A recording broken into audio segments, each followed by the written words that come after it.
Ronit, we weren't expecting you. My father just died. Hello, Esty. Your wife.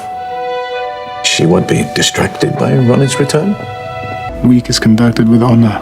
It's the most important thing. Honor. It's insane that you're here. Did you get married? I think he felt that marriage would cure me. Esty, what's happened? We need to stop this. I'd do anything for you. Do you know that? I want you to give me my freedom. I want to take your picture. ये movie जो लोगों की है, prayer चल रही थी। इसमें बताया जा रहा था कि जो लोग बुरा करते हैं उनके साथ बुरा होता है और जो अच्छा करते हैं उनके साथ अच्छा ही होता है। हमारे पास ये हक है कि हम चूज करें कि हमें करना क्या है। ये बात करते करते उन्हें हार्ट अटैक आ जाता है और उनकी वहीं डेथ हो जाती है। फिर हम रोनी नाम की लड़की को देखते हैं। वो एक फोटोग्राफर है। वो शाम को किसी से मिलने जाती है। रोनी को देखकर ऐसा लगता है कि उसके अंदर कुछ तो खालीपन है। अचानक कई साल बाद वो अपने घर वापस आती है। फादर जिनकी चर्च में डेथ हुई थी वो उसके डैड थे। उसकी माँ की पहले ही डेथ हो चुकी थी, लेकिन उसके घर वाले उससे ताल्लुक तोड़ चुके थे, इसलिए उसके डैड ने भी अपने आखिरी दिनों के बारे में रोनी को नहीं बताया। वहाँ उसे डेविड मिलता है। वो उसका बचपन का फ्रेंड है। वो उसे देखकर बहुत हैरान होता है। फिर यहाँ वो अपने अंकल से मिलती है जो उससे बहुत गुस्सा थे। फिर डेविड रोनी को कॉफी पिलाने किचन में लाता है। रोनी उससे पूछती है, क्या तुम अब भी मुझसे नाराज हो? डेविड कहता है कि तुम अचानक चली गई थी। इसका मतलब ये था कि वो अब भी उससे नाराज है। रोनी पूछती है, क्या तुमने शादी कर ली? फिर यहाँ रोनी ये जानकर हैरान होती है कि उसकी बेस्ट फ्रेंड ईस्टी अब डेविड की वाइफ है। डेविड ईस्टी से कहता है, क्या रोनी हमारे साथ रह सकती है? ईस्टी के वहाँ से जाने के बाद रोनी डेविड से पूछती है, तुमने ईस्टी से शादी की है? डेविड कहता है, तुम चली गई थी, फिर हम दोनों ही बचे थे। रोनी डेविड से नाराज थी क्योंकि उसके डैड बीमार थे और डेविड ने उसे कुछ बताया नहीं था। इसके बाद इनका एक इवेंट था, इसलिए डेविड रोनी से कहता है कि तुम यहाँ कोई तमाशा मत करना। फिर रात को ईस्टी रोनी को रूम दिखाती है जहाँ रोनी रह सकती है।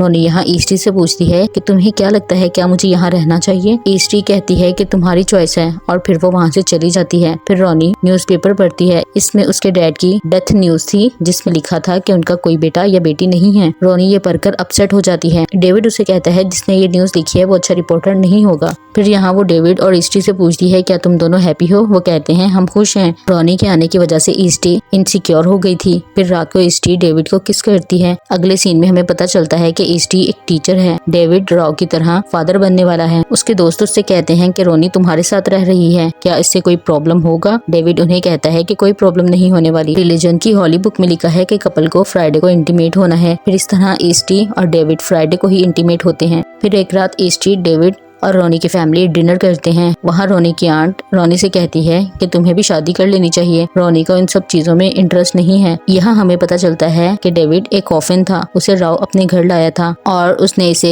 इस कम्युनिटी में अच्छे से बड़ा किया। फिर राव ने डेविड को ईस्टी से शादी करने का कहा, इसलिए इसने शादी कर ली। रोनी इन सब बातों से बहुत डिस्टर्ब हो रही थी, इसलिए वो वहाँ से बाहर आ जाती है। डेविड उसके पीछे आता है। रोनी कहती है कि मैं ये चाहती थी कि मेरे डैड को पता हो कि मैं उनसे बहुत प्यार करती थी। फिर रोनी अपने अंकल के पास जाती है अपने डैड के घर के बारे में बात करने, जिसे वो सेल कर सकती थी। उसके अंकल राव की विल उसे दिखाते हैं, जिससे रोनी को पता चलता है कि उसके डैड ने घर उसके नाम नहीं किया बल्कि घर कम्युनिटी को दे दिया था। फिर उसके अंकल कहते हैं, तुम्हें अपने डैड के पास होना चाहिए था। रोनी कहती है, मुझे तो पता भी नहीं था। अंकल कहते हैं, तुम्हें पता भी कैसे होता? तुम भाग गई थी। तुम्हारे लिए सब बहुत मुश्किल होगा क्योंकि तुम्हारे डैड ने तुम्हें माफ नहीं किया था। फिर हम ईस्टी को देखते हैं। वो शॉपिंग कर रही थी। वहाँ उसे पता चलता है कुछ देर पहले रोनी भी वहाँ आई थी। ईस्टी उसे ढूंढते हुए उसके पीछे आ जाती है। फिर ईस्टी और रोनी दोनों रोनी के डैड के घर आती हैं। अब क्योंकि उसके डैड बीमार थे इसलिए उनका सारा घर वैसे ही था। ये देखकर रोनी इमोशनल हो जाती है। ईस्टी रोनी से कहती है कि क्या ये घर तुम्हें चाहिए था? रोनी कहती है, ऑफ कोर्स चाहिए था। वहाँ उन्हें अपने बचपन की यादें आती हैं। रोनी ईस्टी से कहती है, मुझे जल्द ही घर चले जाना चाहिए। ईस्टी रोनी के पास आती है, उसे गले लगा लेती है और कहती है, कभी भी वापस मत जाओ। फिर दोनों यहाँ किस करती हैं। यहाँ हमें पता चलता है कि ईस्टी इतनी अनकंफर्टेबल क्यों थी। रोनी घर छोड़ने के साथ साथ ईस्टी को भी छोड़कर गई थी। रोनी ईस्टी को रोकने की कोशिश करती है लेकिन वो खुद को रोक नहीं पाती। फिर दोनों घर के बाहर आकर वॉक करने लगती हैं। यहाँ ईस्टी कहती है कि राव हमेशा कहते थे कि जल्द से जल्द शादी कर लेनी चाहिए। हमारे पास एक साथी होता है जो हमें हमेशा सपोर्ट करता है। तुम्हारे जाने के बाद मैं बहुत डिस्टर्ब थी।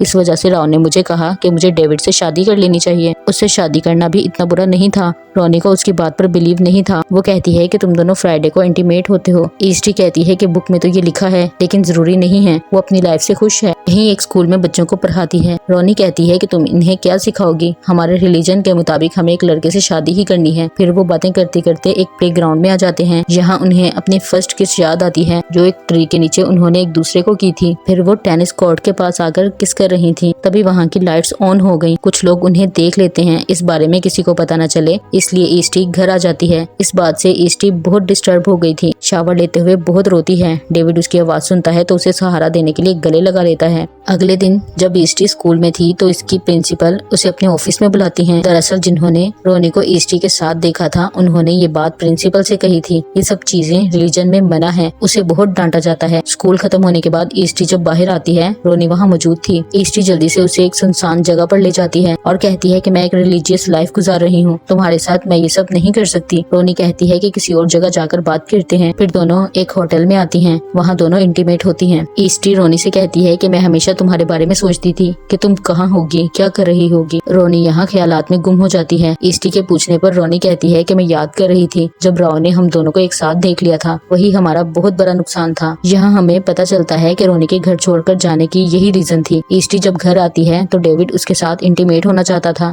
लेकिन ईस्टी इस बात से बहुत डिस्टर्ब थी। वो बाथरूम में जाकर वॉमिट करती है। उसे पता चलता है कि वो प्रेग्नेंट है। नेक्स्ट डे ईस्टी डेविड से कहती है कि मैंने रोनी को किस किया। डेविड उसके पास आकर उसे कहता है क्या तुम्हें समझ नहीं आ रहा, रोनी हमेशा ऐसा ही करती है। क्या उसने तुम्हें कहा कि तुम भी उसके साथ न्यूयॉर्क जा सकती हो, हम दोनों एक दूसरे के साथ खुश हैं, इस तरह हमारी लाइफ बर्बाद मत करो। ईस्टी कहती है मैंने ही रोनी को बुलाया है, वो वापस आ जाए, मैं यही चाहती थी। ये सब सुनकर डेविड वहाँ से चला जाता है। फिर रात में डेविड, रोनी और ईस्टी डिनर करते हैं। रोनी कहती है कि मैं कल की फ्लाइट से चली जाऊंगी। डेविड का कहना सही था कि जब भी चीजें मुश्किल हो जाती हैं रोनी वहाँ से भाग जाती है। वो ईस्टी से कहता है कि अब तुम क्या करोगी। ईस्टी कहती है मुझे नहीं पता। इस वजह से ईस्टी रोनी से बहुत नाराज थी। फिर अगले दिन जब रोनी वापस आने के लिए एयरपोर्ट आती है तो उसे डेविड की कॉल आती है। वो कहता है कि ईस्टी कहीं भी मिल नहीं रही। रोनी भी ईस्टी के लिए परेशान थी इसलिए वो डेविड के साथ मिलकर ईस्टी को ढूंढने लगती है। काफी देर बाद जब वो वापस घर आते हैं तो ईस्टी घर पर ही थी। वो इस सबसे ब्रेक लेना चाहती थी। डेविड रोनी पर गुस्सा था और कहता है कि ईस्टी ने तुम्हें कभी कांटेक्ट ही ना किया होता। रोनी कहती है कि मेरे डैड की डेथ हुई थी। डेविड कहता है मैं अपनी वाइफ को बचाने की कोशिश कर रहा था। ये सब सुनकर ईस्टी डेविड से कहती है कि मुझे फ्रीडम चाहिए। डेविड उससे सॉरी कहता है। ईस्टी कहती है मैं प्रेग्नेंट हूँ, मेरे पास कोई चॉइस नहीं थी, जो भी रिलीजन में था मुझे मानना पड़ा। मैं इस कम्युनिटी में अपने बच्चे को नहीं लाना चाहती। फिर डेविड वहाँ से चला जाता है। रात को वहाँ फंक्शन था जहाँ रोनी और ईस्टी भी आते हैं। डेविड कहता है कि रोनी के डैड की जब डेथ हुई थी तो वो फ्रीडम के बारे में बात कर रहे थे कि हम चूज कर सकते हैं, हम आजाद हैं, इसलिए मैं फादर नहीं बनने वाला। वो इस ऑनर को ठुकरा देता है। ईस्टी भी अपनी मर्जी कर सकती है। ईस्टी डेविड को हक करती है। रोनी ये सब देख रही थी। वो उसे भी इनवाइट कर लेते हैं। हम देखते हैं डेविड और ईस्टी अलग अलग सोते थे। रोनी जब जाने लगती है ईस्टी उसके पीछे आती है। दोनों एक दूसरे को किस करती हैं। रोनी ईस्टी से कहती है कि तुम एक बहुत अच्छी माँ बनोगी। ईस्टी ने फैसला किया था कि वो रोनी के साथ नहीं जाएगी। जैसे कि हम जानते हैं कि ईस्टी की भी एक लाइफ है, बच्चों को पढ़ाना उसे अच्छा लगता है। वो सिर्फ अपने होने वाली बेबी को एक चॉइस देना चाहती है। इसी तरह फ्रीडम के बारे में बात करते हुए मूवी का एंड हो जाता है। दोस्तों चैनल को सब्सक्राइब करना ना भूलें। Thank you for watching.